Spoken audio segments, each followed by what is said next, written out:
Abooluganda Mukama yeebazibwe, abakuumye nange nankuuma. Muli mutya leero? Mugyebaleko.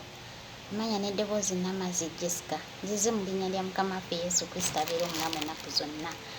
Olwaleero nze n'ekyawandiikibwa kyansanyusizza nnyo mu lukole. Kyankutteko nnyo. Kivudde mu Ekyamateeka 11 okutandikira ku lunyiriri olw'16 olw'okutandikira ku lunyiriri olwa 26 mpaka n'olunyiriri olwa32. Wagambye watya mulokole?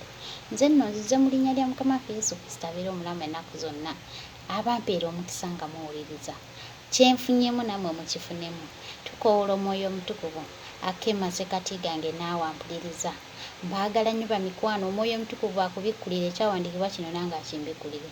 Nkisome nga kingassa nga naawe kikugassa. Nkitegeere naawe okitegeere. Mukama yansanyusizza bukyanga nsanyusa, yansanyusizza olw'obulungi bwe bw'ayina. Banne Mukama nga mulungi, kankikusomera ojja kuwulira. Ogenda tegeera obulungi bwa Katonda. Haleluya ba Mikwano.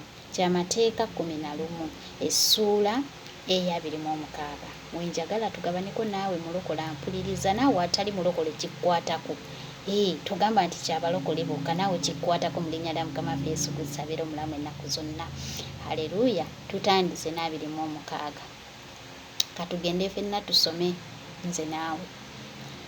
Agambye nti Ekyamateeka 11 olunyiriri tutandikire ku lwa 26 nti laba leero nteeka mu maaso gammwe omukisa n'okukolimirwa.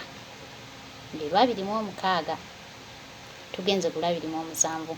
Omukisa bwe munaawuliranga ebiragiro bya Mukama Katonda wammwe bye mbalagira leero. Owulira mulokole? Olwa 28 nti okukolimirwa sorry katutandike tuli ku lwa 27 nti omukisa bwe munaawuliranga ebiragiro bya Mukama Katonda wammwe bye mbalagira leero lwa 27.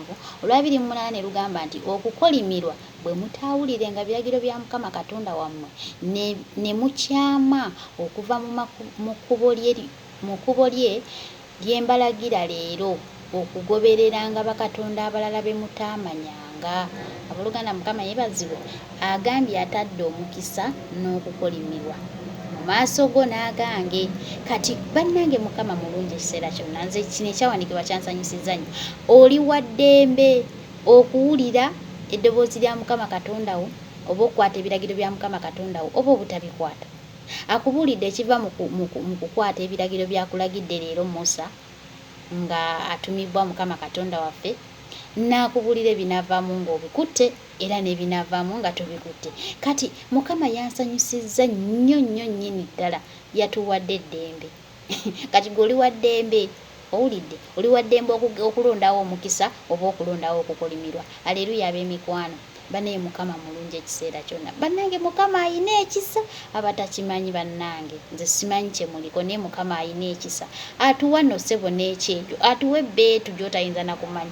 Kati ani ayinza okugamba bw'atyo? N'akuwa ekirungi n'ekibi, n'akubuulira ekiva mu kirungi n'akubuulira ekiva mu kibi. Kati gw'oli wa ddembe okugenda n'ekirungi oba okugenda n'ekibi. Bw'ogenda n'ekirungi ng'ogenda n'omukisa, bw'ogenda n'ekibi ng'ogenda n'ekikolimo. Bw'osooka olaba ekikolimo eky'obutafumbirwa, eky'obutazaala, eky'obutaweereza Katonda, ekyo bannange ekikolimo eky'embeera embi gy'osinga okumanya, ekikolimo ky'endwadde, n'osooka ofuna endwadde ezitawonyezeka, anti ogaanye okola ki? Tugende mu maaso. Olwa 29 n'agamba nti awo lituuka Mukama Katonda wo bw'ali kuyingiza mu nsi gy'ogendamu okuyigirya. Oliteeka omukisa gwo ku lusozi Geruzimu n'okukolimirwa okwo ku lusozi Ebali.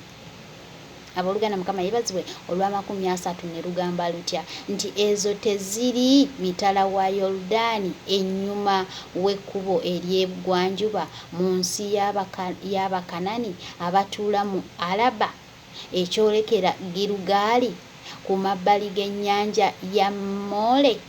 Kibuuzo. Ansa gw'ogimanyi nange. olwasatu mu olumu nti kubanga mugenda okusomoka Yoludaani okuyingira okulya ensi Mukama Katonda wammwe gy'abawa era muligirya ne mutuula omwo. Olwasatu mu ebbiri era munaakwatanga okukola amateeka gonna n'emisango byenteeka mu maaso gammwe leero. Abooluganda Mukama yeebazibwe.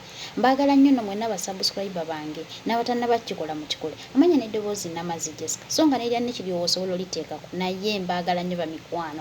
Nsaba Omwoyo Omutukuvu abambikkulire ekyawandiikibwa kino okitegeere okifunemu nange nkifunemu tutegeere kiki kye tulina okukola. Oyagala mukisa nandi kyoyagala bikolimo oli wa ddembe okulondawo yakugambye ntadde leero omukisa mu maaso go n'okukolimirwa gw'olonde nakubulira bulungi ekiva mu mukisa nakubulira bulungi ekireeta omukisa nakubulira na bulungi ekireeta ekikolimo kati gw'oli wa ddembe okukola kyoyagala. Mukama abanjagalire mbaagala nnyo bamikwano. Mmanya n'eddoboozi geego kennyini nze ndi muzzukulu waani wa Ibrahimu Isaaka ne Yakobo ndi zadde lya Yakobo ndi muzzukulu wa Ibrahimu era nga tuzaalibwa kitaffe ani Katonda. Nze ndi muwala waani sikyali wa kika kirinawo ekinoonyezebwa emizimu nze ndi mwana wa kika kitukuvu ekyenvuma. Mbaagala nnyo bamikwano. Akuuma takuumira mpeera. Yesu abanjagalire bamikwano. Mwongere okusubscribinga musheyalinga amawulire nga gano bannange musheyalinge mukomentinge mulayikinge. Mbaagala abatanjagala mmwe mumanyi nze mbaagala kubanga neetaaga kubeera mutuukirivu maaso ga Katonda nga bw'ali omutukuvu.